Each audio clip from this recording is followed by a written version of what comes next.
MP साहब खुद भी कंफ्यूज है। वो तो कह रहे हैं कि घटना हुई कि नहीं हुई, खुद भी कंफ्यूज है। वो भी कंफ्यूज है। उनको क्या लेना देना इन गायों से, धर्म से कोई लेना देना नहीं है।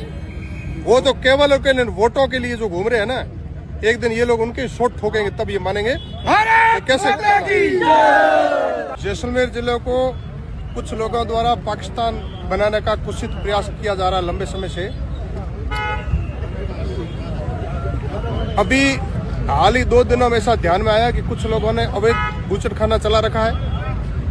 गायों को, बैलों को काट करके होटलों में बांट करके और उनको एक थाली का व्यंजन बनाने का प्रयास किया जा रहा है। ऐसे देशद्रोही और गद्दार लोग जो पाकिस्तान को,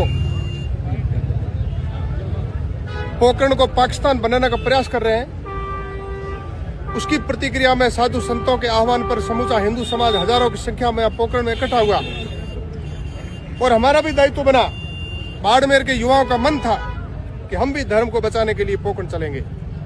और सैकड़ों वाहनों की कतार में हजारों युवा बाड़मेर के यहाँ पोखरण में आए। ये धर्म को बचाने के लिए आए और साधु संतों के आह्वान पर आए। हमारी सरकार है और सारे मुलजिमों को हम सलाखों के पीछे लाएंगे। माननीय मुख्यमंत्री जी लगातार इसके ऊपर मॉनिटरिंग कर रहे हैं। इन दोषद्रोहियों को नहीं छोड़ेंगे। कुछ लोगों को गिरफ्तार किया है।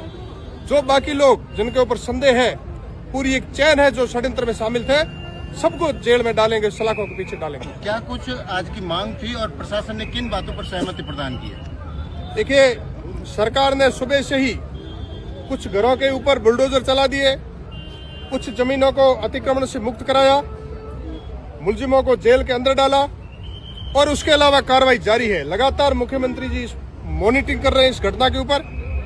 और जो भी सारी मांगे थी, सारी मांगे सरकार ने मान करके सरकार उसके ऊपर ऑलरेडी काम कर रही है। जो हमारी मांगे थी वही सरकार की मांगे। हम सरकार अलग नहीं है, हमारी सरकार है और वैचारिक सरकार है। तो निश्चित रूप से हिंदू के हित में क्या होना चाहिए, देश के हित में क्या होना चाहिए, देश की सुरक्षा के हित में क्या होना चाहिए, लगातार सरकार मॉनिटरिंग कर रही है। लगातार कानून के दायरे में, कानून के शिक्षों के पीछे उनको डाल करके और उनको मुलजिमों को अंदर डाला जा रहा है। उनको सख्त सजा मिलेगी। आप अपने भाषण में कह रहे थे कि कुछ लोगों के स्टेटमेंट्स आए कि गाय उनकी अम्मा है, तो अब्बा कोई क्यों मार डाला? लोग कह रहे हैं ना, कुछ गौ प्रेमी फर्जी बने हुए हैं। इस घटना के बाद में उन्होंने बयान दिया कि गाय हमारी अम्मा है, तो फिर ये बैल अब्बा हो गया। उसकी हत्या की तो फिर अब्बा को क्यों मार रहे हो तुम? तो तुम्हारा धर्म यही है कि अम्मा को मारो और अब्बा को मारो। ये विधर्मी धर्मी हो नहीं सकते। उनके कथन करने में अंतर है। बाड़मेर जैसलमेर के जो सांसद हैं, आज उन्होंने कहा है कि स्वरूप सिंह के कहने से कोई मतलब लोग नहीं चलेंगे। और एक ये भी आरोप लगाया है कि बासन पीर में जिस तरह से नेताओं ने माहौल खराब किया, कुछ नेता यहाँ भी पोखरण में माहौल खराब करने की कोशिश कर रहे हैं। एमपी साहब खुद भी कंफ्यूज है। वो तो कह रहे हैं कि घटना हुई कि नहीं हुई, खुद भी कंफ्यूज है। वो भी कंफ्यूज है। उनको क्या लेना देना इन गायों से, धर्म से कोई लेना देना नहीं है। वो तो केवल और केवल वोटों के लिए जो घूम रहे हैं ना, एक दिन ये लोग उनके शॉट ठोकेंगे तब ये मानेंगे। तो कैसे राजस्थान के अलग अलग क्षेत्र से गौ हत्या का जो है वो मामला सामने आता है, क्या लगता है यूपी मॉडल राजस्थान में भी लागू होना चाहिए? बिल्कुल लागू होना चाहिए।